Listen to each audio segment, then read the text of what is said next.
Absolutely. Thanks, Greg. And so before I introduce the speaker, please allow me to also extend a warm welcome to all participants. Of course, my appreciation to you, Greg, and to Ben for the excellent collaboration on this innovative initiative. And just briefly, for those who are not familiar, the Center for International Law is a university-level research center which was established to respond to the growing need for international law thought leadership in the Asia-Pacific region. So that's part of what we do. So as Brett mentioned, we hope this platform will provide a very safe space for this rich, robust, constructive, and even provocative exchange of views that will hopefully and ultimately light future pathways for improving cyber and digital cooperation between the US and Southeast Asian countries. Now, for countries and companies operating in the ASEAN region, the US administration cyber and digital policies, while not necessarily aimed at any particular state in the ASEAN region, can nonetheless have enormous implications on both policy and business calculations. After all, digital technologies such as 5G enable the development of new business models and advanced applications. They transform businesses, they spur economic growth. And so such plans are often very sensitive to external developments which impact on the execution of those calculations. Our discussion today also takes place against the backdrop of the current events in Europe, which seeks to threaten the international legal order and rule of law.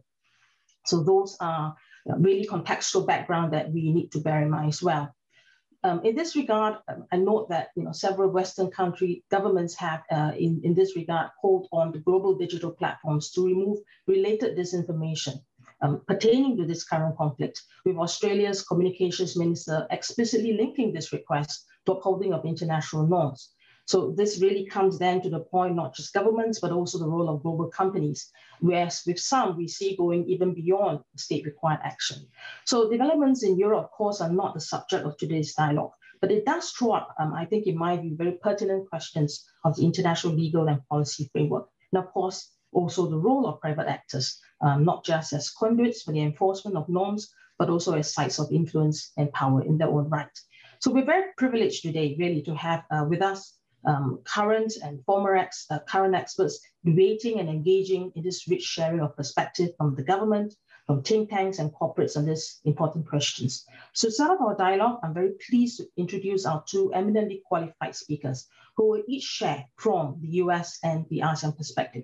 Our first speaker is Chris Painter, who probably doesn't need introduction to some of us here. He's the president of the Global Forum on Cyber Expertise Foundation. He's a globally recognized leader on cyber policy, cyber diplomacy, cyber security, and of course, combating of cyber crime, having been in the vanguard of cyber issues for over 27 years, first as a federal prosecutor, and then as a senior official in the US Department of Justice, the FBI, the White House National Security Council, and then finally as the world's first cyber diplomat in the US Department.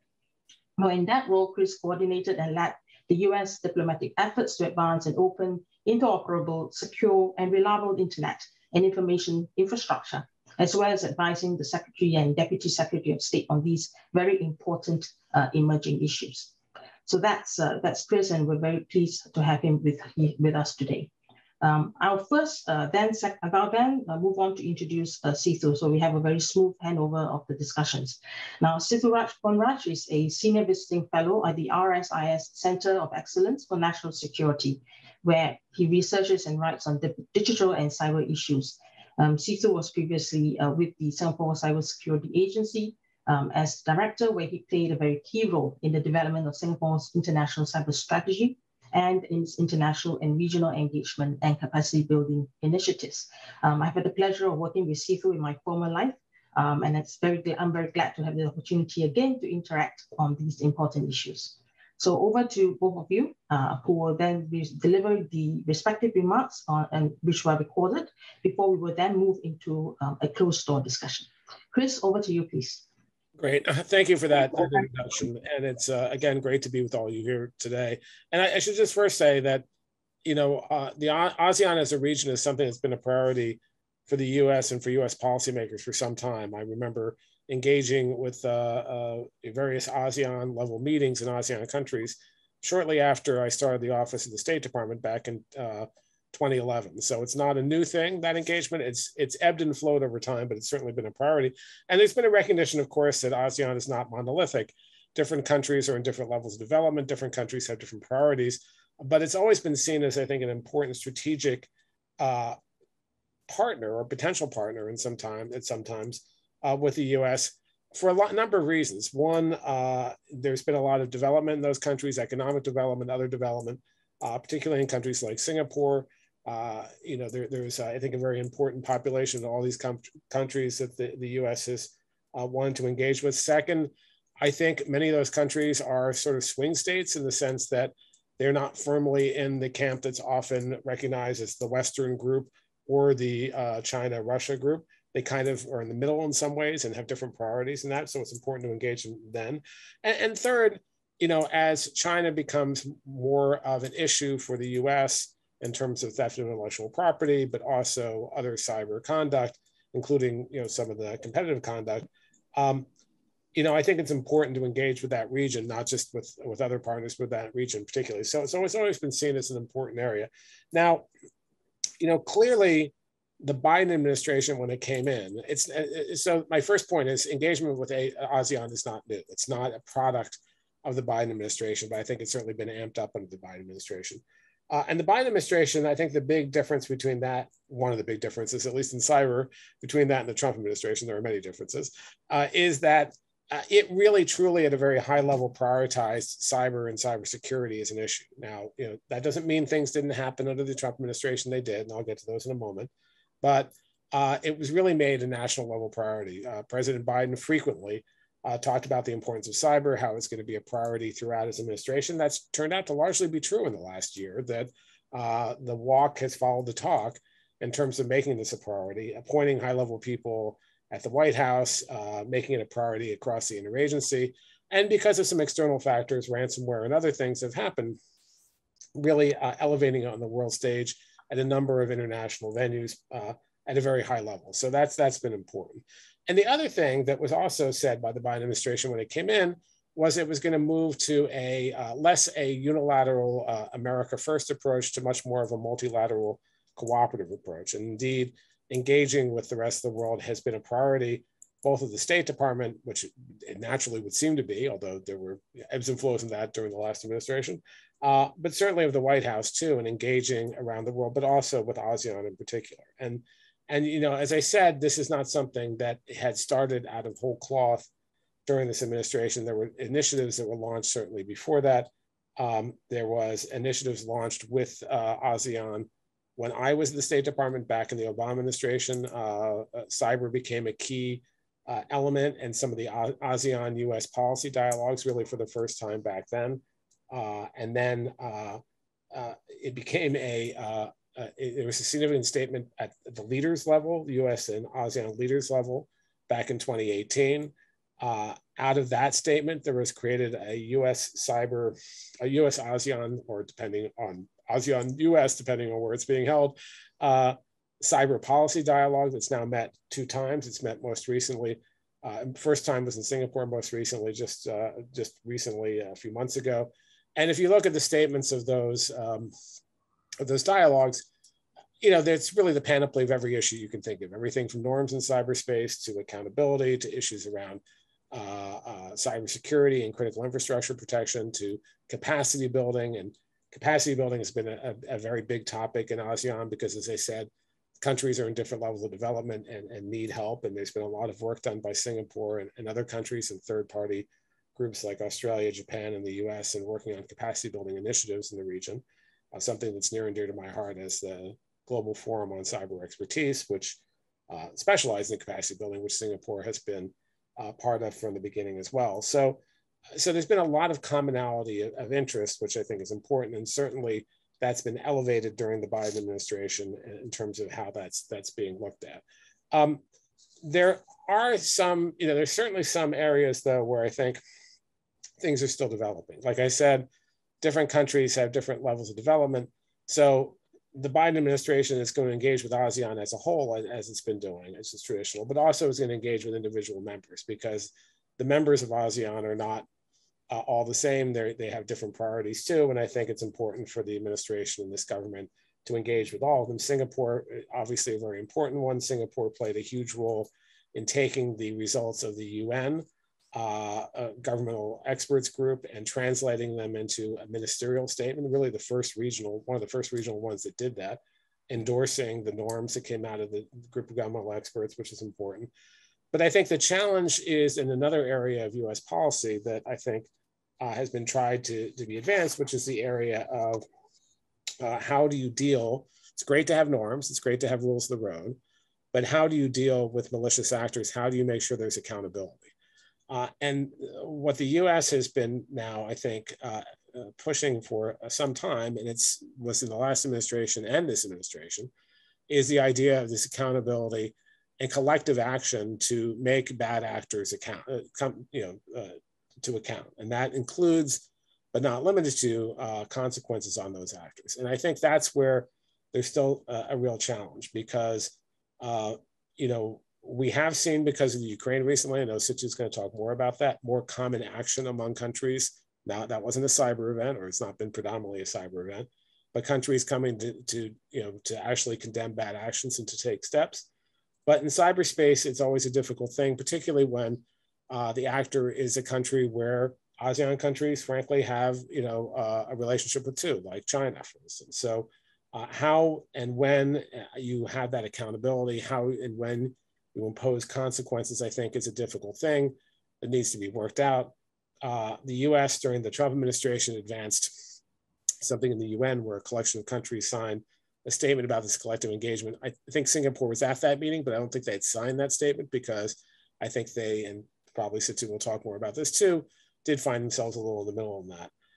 But nevertheless, I think the commonalities between the US positions and Singapore are broader and deeper than the differences. And I do think that you'll see, and it's only been a little over a year now, you'll see the Biden administration and continue to not just carry forward these dialogues that were started back in 2018 and really started well before that during the Obama administration, but really build on them and continue to give a lot of attention, both individually to countries, but also to ASEAN as a whole. And capacity building will certainly be one of those areas. It has been already. There's been a lot of effort there.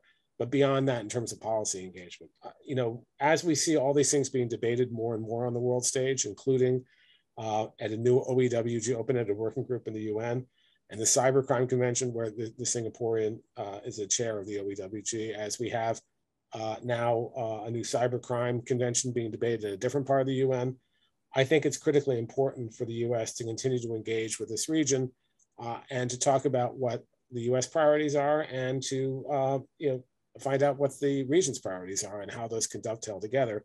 And so I think that multilateral approach you'll see continue to be carried out by Tony Blinken, the Secretary of State, by the Deputy Secretary of State, and really everyone else in the building over there who I think are dedicated to that approach and are knowledgeable. I think both Wendy Sherman and Tony Blinken understand cyber because they dealt with it when they were in office before, so you don't have to spoon feed them. And Jake Sullivan, also the National Security Advisor, has dealt with these issues. So you have a team who understands the importance of international collaboration on these issues at that level. And certainly I think that carries through to the senior cyber officials in the White House as well and in other agencies. So I think on balance, it's a positive view of what the future holds, but I do think there are going to be differences, and particularly around collective engagement. I think that's going to be one where there's going to have to be much more engagement to figure out how that's going to work together. And with that, looking forward to much more discussion. I'll stop. Thanks very much, Chris. Situ, can I hand over to you now? Yes, thank you, Daniel. Thanks, Chris. It's always a pleasure to listen to Chris. As I was explaining just before this dialogue started, Chris has been so intimately involved in our work in ASEAN and cyber that he's also eminently qualified to give my speech. So, but I'll just do it anyway. But I thought it would be important to set a bit of context. And I'd like to thank Chris for making the point about the fact that ASEAN is not monolithic. It's a vast region with 10 countries with very vastly different political histories, cultural histories, as well as capacities in cyber. And I think that's an important point to make. While Ben, myself, and Eugene, we work out of Singapore, the points I'd like to make are going to be a spectrum of views, not necessarily just from Singapore, but across the region, and different countries, as Chris has pointed out, have different priorities and different concerns and anxieties as we approach this topic of the Indo-Pacific strategy. And to set some context first, the strategy comes at an interesting time. Many countries in the ASEAN region are seeking to slowly recover from a challenging and costly pandemic. And then Daniel and Chris made an allusion to the current situation in Ukraine, which has introduced both geopolitical pressures as well as supply chain issues and other economic challenges that are certain to slow down this recovery. The pandemic served as a catalyst for rapid digitalization in the region.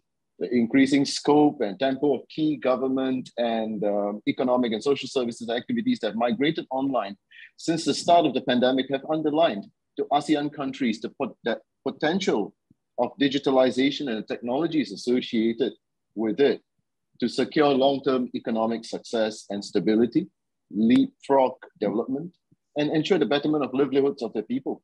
At the same time, the conflict in Ukraine has highlighted how the sovereignty and territorial integrity of smaller states can be quite easily challenged and destroyed by nations with more advanced capabilities.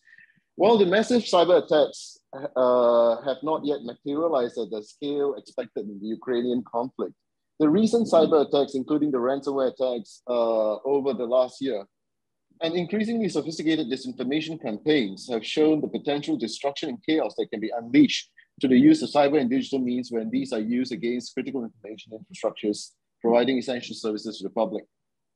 So faced with an extremely complex digital environment, the new US Indo-Pacific strategy hits several high notes from the start as far as ASEAN is concerned.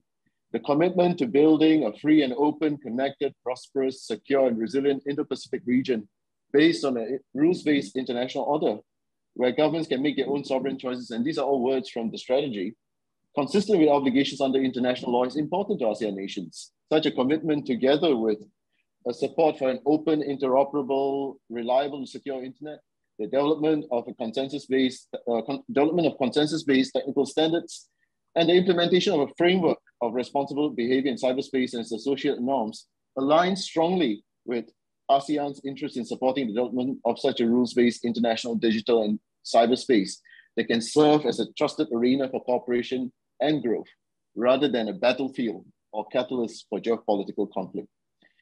The need for international cooperation in an interoperable cyber and digital space is evident, especially for the small and developing states in ASEAN, which are continuing to build up digital and cyber capacities to tackle the challenges of an increasingly digitalized world.